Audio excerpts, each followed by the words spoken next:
posso dizer a vocês. Ora, Chico, deixa de mistério. Desembucha logo. Então lá vai. Vou tocar fogo em tudo. Você está brincando. Brincando? Vocês vão ver. Eu nasci no Pelourinho, né, da década de 30, final da década de 30, exatamente em 1939. Portanto, estou com 86 anos, né, filho de Maria da Natividade, uma mulher neta de escravo. Já aos 12 anos, a minha mãe já era empregada doméstica. Até para me batizar, né, foi difícil, mesmo que os negros tivessem construído grandes palácios, grandes igrejas, não era permitido, né, o batizado dos negros tinha que ser da sacristia e horas, que momento poderia ser agraciado esse momento, né?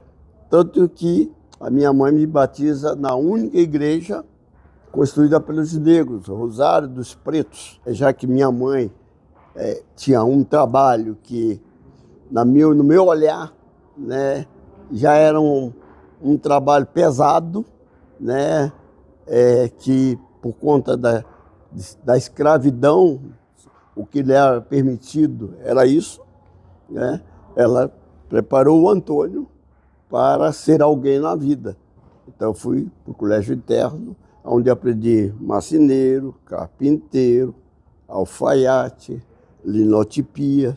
Quando eu saio, eu, em vez de fazer uma dessas profissões, eu fui fazer um concurso para o telégrafo inglês. E nessa vinda do trabalho da Wester para casa, eu comecei a ver em um clube que o negro não entrava, né? Ver atores se movimentando, e fiquei fascinado. Não conhecia esse universo. E esse universo me fascinou. E eu me acho sempre inaugurador de amigos. E me aproximei desse pessoal. Esse pessoal era o Otton Basto, Helena Inês, né? João Augusto, que era o diretor. E dessa amizade, eu fui convidado para fazer um teste, para fazer um filme, Bahia de Todos os Santos, em 1958. E desse filme, desse teste que eu não fiz como figurante, mas fiz o teste para ser o Pitanga, nasce aí o Pitanga, né? Eu fui aprovado.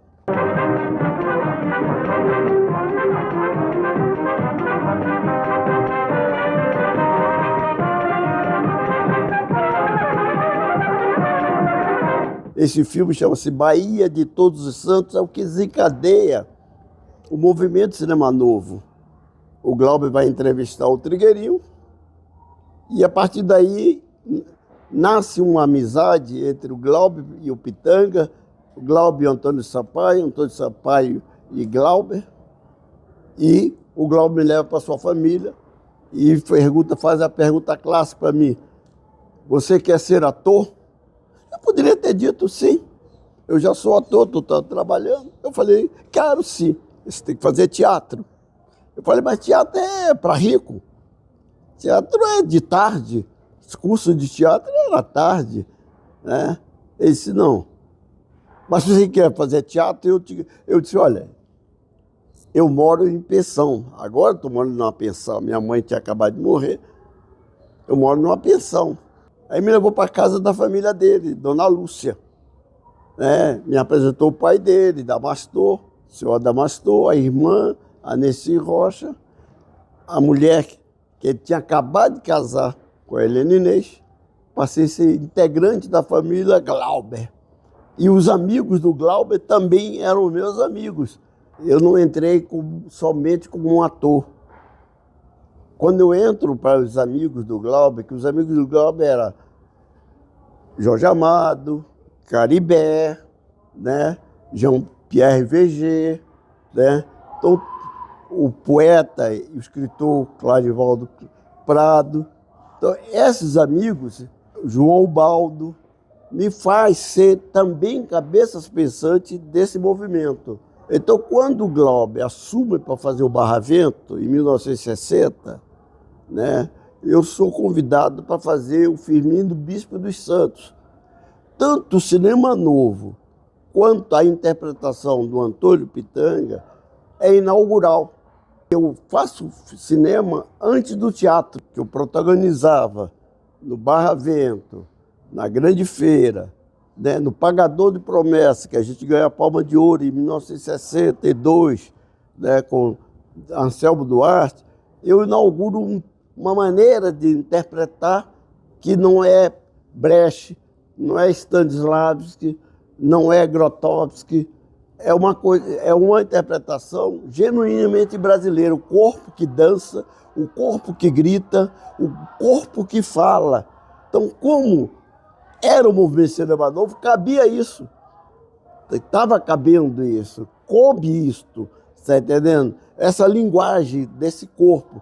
Então, passo a ser o primeiro protagonista negro do cinema brasileiro, que a gente começa com o cinema novo. O movimento cinema novo era um movimento político, cultural, contra todo tipo de preconceito racial, feminicídio, todo tipo de invisibilidade era o cinema novo. Então, eu entrei como uma ferramenta necessária, porque os outros dirigiam. Eu era exatamente o povo. Então, o meu primeiro personagem é um líder sindical, né, que é o Bahia de Todos os Santos, né, do movimento dos estivadores. Então, se você vai entender, o Pitanga, esse movimento inaugurador, ele não está sozinho. Já em 1949, antes de eu ir para o Colégio Eterno, eu vi os filhos de Gandhi. Não podia haver desfile de negros, eram as grandes sociedades. Os filhos de Gandhi se reúnem em algum lugar, são estivadores, e rompe o coração da Bahia, Salvador, com um desfile monumental. O meu movimento, ele foi esculpido através de exatamente dessas situações em que foi colocado e que eu presenciei, tá entendendo? Então não é uma coisa solta, tá entendendo? O meu professor de capoeira, um dos maiores professores que pouco se fala, mestre Pastinha, um angoleiro, dança, não luta, tá entendendo? Os meus personagens, ele dança. Através da minha dança, né, eu estou colocando alguma coisa. Então, esses personagens, eles foram muito importantes, né, para a construção de uma interpretação cinematográfica genuinamente brasileira. Eu acho que meu trabalho, né, ele tem uma identificação, né, com o meu país, né? Uns aceitam, outros não aceitam. Uns gritam e outros silenciam. Tá entendendo? Eu sou sempre aquele que eu acho que os meus personagens representam, né, um movimento, né, de muitos, né, de uma geração.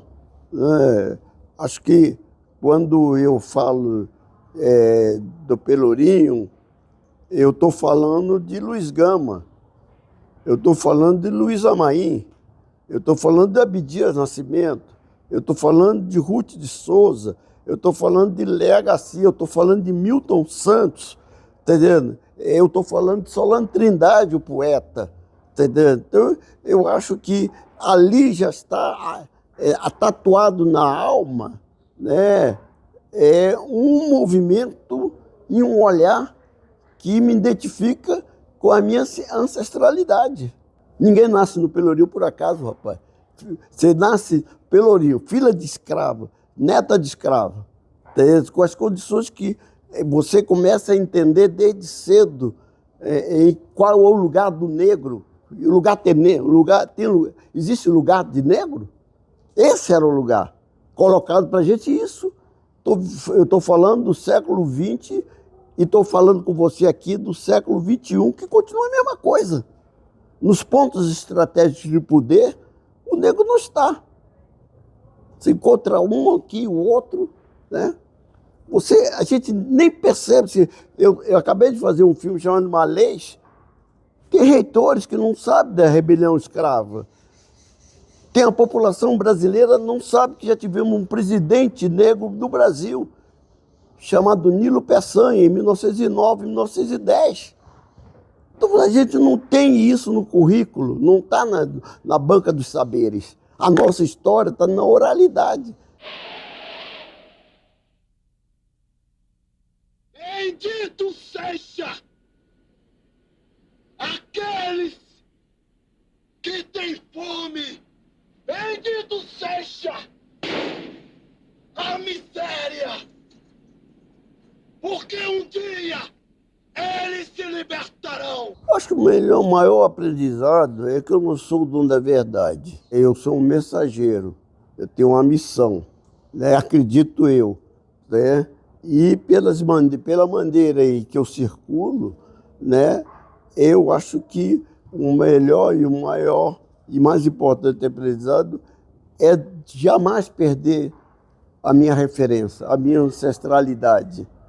Tá entendendo? Isso para mim é a maior fortuna, a maior riqueza, tá entendendo? Em que você tem suas referências e valoriza ela e dá luz para não ficar na escuridão. Continuo de pé, acreditando, né, na força, né, no olhar e na labuta, né, produzindo, né, trabalhando. Eu acabei de fazer um filme sobre o século XIX, que é o levante mais importante que aconteceu no Brasil em 1835.